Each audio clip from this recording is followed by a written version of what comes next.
for the whole second term based on the pretext that it's too dangerous to allow children and asylum seekers in the country. And finally, Lee, we often had you on talking about separated children, and I was just wondering if you can give us an update. In the midst of this horrific pandemic, how many children do you still believe are separated from their families in the United States?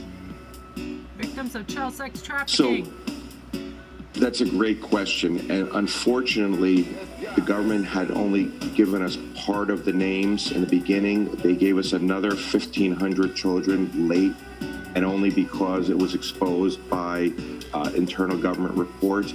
We are unfortunately still looking for the bulk of those children, and we were going door to door in Central America with our partners looking for those children. And now because of COVID, we can't do that. So we still do not know how many children are separated. We have yet to find hundreds of those children, many of them under 5 years old.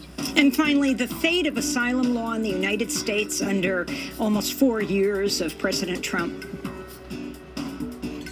I think it hangs in the balance. I think we are really at that turning point where if our legal challenges don't succeed, and the president's elected, there really won't be asylum next term. And I think everyone, the border is sort of out of sight, out of mind.